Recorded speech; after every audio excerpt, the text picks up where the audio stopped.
Hello everyone, আসসালামু আলাইকুম। Welcome to my YouTube channel. কেমন আছেন সবাই? তো আলহামদুলিল্লাহ ভালো। আজকে আমি নতুন একটা রেসিপি নিয়ে আসলাম আপনাদের সাথে।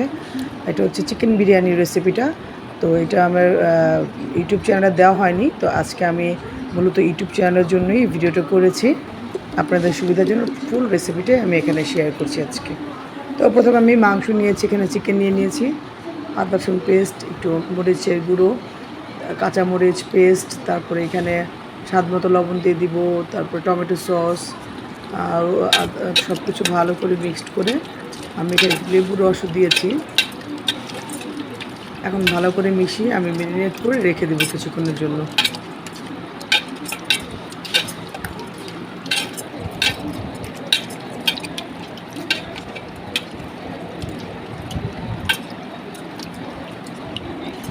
এটা ভালো করে মশলা মেখে নিয়েছি এবং ম্যারিনেট করে রেখে দিয়েছি। কিছুক্ষণ পর আমি আবার ফিরে আসছি।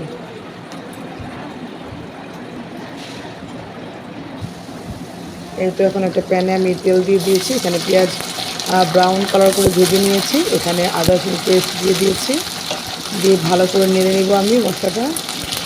একে একে আমি সব ধরনের মশলা এখানে অ্যাড করে দিচ্ছি। মরিচের গুঁড়ো দিয়ে দিয়েছি, যেহেতু আমি আগে দিয়েছি এখানে কাঁচামরিচের পেস্ট, তারপরে মরিচ গুঁড়ো, তো এই জন্য আমি অল্প অল্প করে দিয়েছি সব কিছু এখানে, যেহেতু আগেই আমার ম্যারিনেশনে সব কিছু দেওয়া ছিল। তো আমি টক দইটাও দিয়ে দিয়েছি। এখানে আমি রাঁধুনির মিক্সড একটা মশলা আছে বিরিয়ানির, সেই মশলাটা ইউজ করেছি, কেনা মশলা। আপনারা চাইলে বাসায় তৈরি করে নিতে পারেন। আমি বাসায় তৈরিটাও দিই, বাট আমার প্যাকেটটা বেশি ভালো লাগে, সেই জন্য আমি প্যাকেট মশলাটাই ইউজ করি বিরিয়ানিতে। এখন এখানে আমি টমেটো সস দিয়ে দিব। তো স্বাদ ব্যালেন্সের জন্য আমি এখানে কিছুটা পরিমাণ চিনিও দিয়ে দিব। এখন ভালো করে নেড়ে চেড়ে নেব আমি।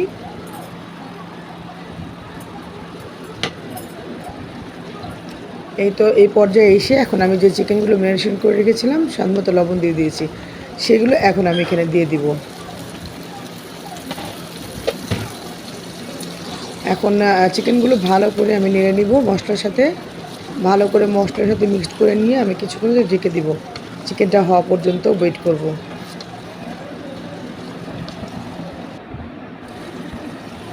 এই তো আমি ঢেকে দিয়েছি চিকেনটা।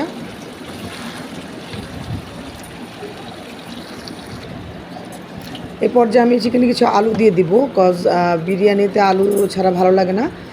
আমাদের বাসায় সবারই খুব পছন্দ আলু, ভেজে দিলে আরও বেস্ট হতো, বাট এত সময় ছিল না, সো আমি আলুটা এমনিতেই দিয়ে দিয়েছি মুরগির সাথে।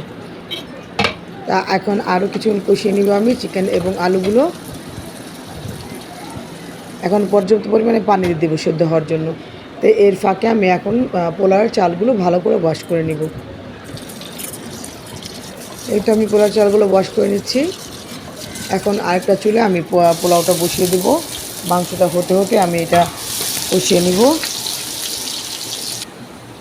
আমি এখানে পেঁয়াজ দিয়ে দিয়েছি, আদা রসুন পেস্ট দিয়ে দেবো এখানে অল্প পরিমাণে। এগুলো এখানে দেওয়া আছে মশলা, চিকেনের মধ্যে দেওয়া আছে সব কিছুই, তাই আমি এখানে বেশি মশলা ইউজ করলাম না। তাই এই পর্যায়ে আমি যে ওয়াশ করে রাখা পোলার চাল সেগুলো দিয়ে দিয়েছি এবং স্বাদ মতো লবণ দিয়ে ভালো করে নেড়ে চেড়ে নেব। আমি অনেকক্ষণ ভেজে নেব পোলার চালটা, একটু বেশিক্ষণ ভেজে নিলে পোলার চাল আপনার বিরিয়ানি বা পোলাও যেটাই বলেন ঝরঝরা হয় অনেক বেশি। তো সেজন্য আমি কিছুক্ষণ নেড়ে নেব, চালটা ভালো করে ভেজে নেব তেলের সাথে। আপনারা এখানে ঘি ইউজ করতে পারেন, আমার ঘিটা শেষ হয়ে গেছে, সো এই জন্য আমি ঘি ইউজ করে নিয়ে আমি চাল দিয়ে তেল দিয়ে রান্না করছি। তো এই তো আমার এখানে চালটা হয়ে গেছে, ভাজা হয়ে গেছে।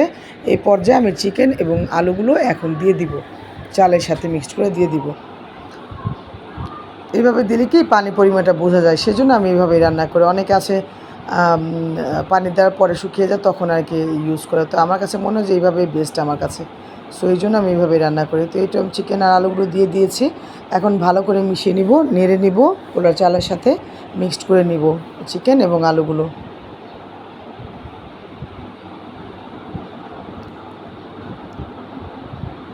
এই তো এখন পর্যাপ্ত পরিমাণে আমি গরম পানি দিয়ে দিব এখানে। এই তো গরম পানি দেখেন ভালো করে নেড়ে দিচ্ছি।